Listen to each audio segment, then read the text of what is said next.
Sentado en el quicio de la puerta,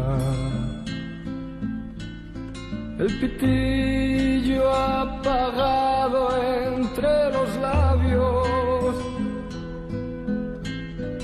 con la boina calada y en la mano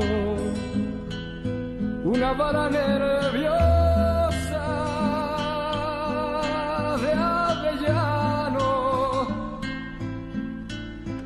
que recuerda su frente limpia y clara. Quizá la primavera deshojada,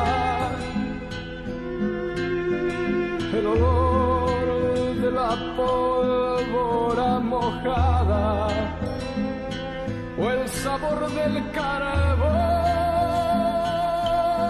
mientras picaba. El abuelo fue picador allá en la mina y arrancando negro carbón quemó su vida.